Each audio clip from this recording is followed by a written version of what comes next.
মন্দিরের ভেতরে ঢুকেই দেখছি কতগুলো বাচ্চা বসে আছে সারি সারি। ওদেরকে চুল ফেলা হবে আর কি, ওদের পুরো চুলটা ফেলে হয়তো ওরা বাবার পায়ে অর্পণ করবেন, এরকমই হয়তো কিছু ওরা মানসিক করেছে। যাই হোক, তোমাদেরকে বাবার তো মাহাত্ম্য তোমরা সবাই জানো, কিন্তু বাবা এখানে কিভাবে প্রতিষ্ঠিত হয়েছিল তার একটা ছোট্ট গল্প আমি তোমাদেরকে বলি, যেটা আমি জানি। কথিত আছে রাবণ দ্বারা প্রতিষ্ঠিত এই পবিত্র স্থান আজকে বাবা মায়ের মিলনস্থল। কারণ কি, পুরো ভূভারতে এখানেই এমন একটা জায়গা যেখানে বাবা এবং মা একসঙ্গে রয়েছেন। বাবা যখন রুদ্ররূপ ধারণ করেন, মা সতীর যখন দেহ টুকরো টুকরো হচ্ছিল, তখন কিন্তু মায়ের হৃদয় এখানে পড়েন। থেকে বাবাকে তুষ্ট করার জন্য রাবণ অনেক দিন তপস্যা করেন এবং তপস্যায় বাবা তুষ্ট হন। সেখানে রাবণ বলেন যে বাবাকে তিনি প্রতিষ্ঠিত করবেন তার মহলে।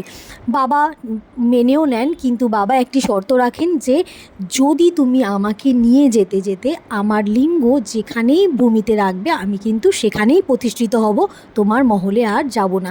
এই শর্তেতেই রাজি হয়ে আকাশপথে রাবণ চলল তার লঙ্কার উদ্দেশ্যে। এমন অবস্থায় দেবগণ কোনোভাবেই এই শর্তে ওনারা রাজি হননি। এইভাবেই বিষ্ণুদেব একটা ছলনা করলেন এবং তিনি বাল্যরূপে তিনি ভূমিতে নামলেন, এবং বরুণদেব তিনি রাবণের শরীরে প্রবেশ করলেন এবং রাবণের প্রচুরই জোরে প্রস্রাব পায় এবং তিনি সেখানে বাধ্য হয়ে নামলেন এবং বাবাকে দেখে নারায়ণকে দেখে বাল্যরূপে তিনি তার হাতে লিঙ্গটি ধরান এবং বলেন আমি দ্রুত চলে আসব, তুমি কিন্তু এটা ভূমিতে রাখবে না। এইদিকে বাবা তো নারায়ণ তো এখানে বাবাকে প্রতিষ্ঠিত করেই দিয়েছেন। রাবণ যখন ফিরে এসে দেখছে বাবা অলরেডি প্রতিষ্ঠিত হয়ে গেছে, তখন কিন্তু রাগে ক্ষোভে বাবাকে বুড়ো আঙুল দিয়ে একদম অনেকটা গিঁথে দেয়। তারপরে তিনি আফসোস করেন এবং সেখানে বাবার পায়ে আবারও পুজো অর্চনা করে সেখানেই রাবণ বাবাকে প্রতিষ্ঠিত করেন। এই হচ্ছে ছোট্ট করে বাবার গল্প। তাই জন্যেই বাবার লিঙ্গ তোমরা দেখতেই পাচ্ছ অনেকটা ছোট এবং অনেকটা নিচে রয়েছে। এই গল্পটাই বর্ণিত রয়েছে। কথিত আছে নাকি এখানে ভালো করে দেখলে রাবণের হাতের ছাপও নাকি পাওয়া যাবে। যাই হোক, অনেক ভিড়ের মধ্যে তোমাদেরকে আমি দেখাচ্ছি বাবার লিঙ্গ, বাবার অপূর্ব রূপ তোমরা দেখো। হর হর মহাদেব।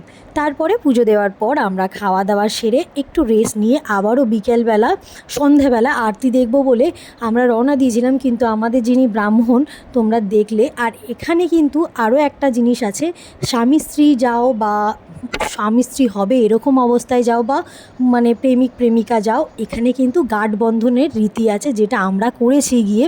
খুবই পবিত্র রীতি, যেহেতু বাবা মা একসঙ্গে আছেন। বাবা এখানে আমাদের পুরোহিত মশাই একটা বন্ধন একটা লাল সুতো দিয়েছিল, যেটা তোমরা দেখলে পুরোপুরি বাবার মন্দির থেকে মায়ের মন্দির পর্যন্ত উপরে রয়েছে। সেইটাকেই আমাদের সঙ্গে মন্ত্র বলে আমাদের সঙ্গে বন্ধন করে সেটা বাবা এবং মায়ের মন্দিরে বাঁধা হয়। আর একটা কথা এখানে আছে, বাবার মন্দিরের উপরে ত্রিশূল কিন্তু 3টে থাকে না, এখানে 5টা ত্রিশূল, 5টা ত্রিশূলের 5টা ভাগ।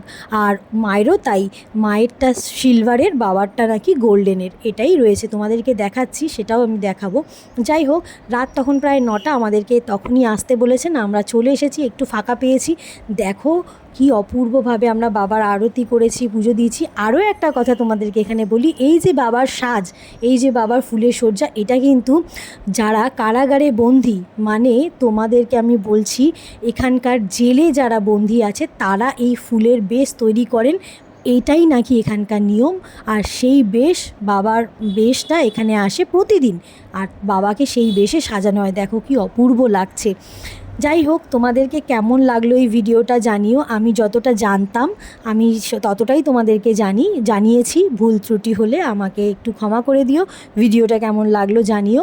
ও হ্যাঁ, আরও একটা কথা যেটা তোমাদেরকে বলা হয়নি, রাবণের যে এত জোরে প্রস্রাব পেয়েছিল, তিনি এতবারই প্রস্রাব করেছিলেন যে তিনি এখানে একটা পুকুর তৈরি করে দিয়েছেন, যেটি এখনও বর্তমান রয়েছে। রাবণের প্রস্রাব দ্বারা নির্মিত একটি পুকুর, যেটা তোমরা এখানে আসলে কিছুটা দূর গিয়েলেই দেখতে পারবে। যাই হোক, সব শেষ, আমরা পুজো টুজো দিয়ে তার পরের দিন সকাল সকাল বেরিয়ে পড়েছি আমাদের বাড়ি ফেরার উদ্দেশ্যে। ট্রেনও এসে গেছে। তো তাহলে আজ আসি, দেখা হচ্ছে পরের অন্য একটি ব্লগে, অন্য জায়গায়, অন্য স্থানে। তোমাদের ভিডিওটা কেমন লাগলো আমাকে জানাতে ভুলো না, আর অবশ্যই একটা লাইক করে পাশে থেকো। তোমাদের একটা লাইক বা একটা কমেন্ট আমাকে আরও আরও আরও ইন্সপায়ার করবে অন্যরকম ভিডিও বানাতে। চলো আজ আসি, অনেক গল্প বাকি রইলো, টাটা।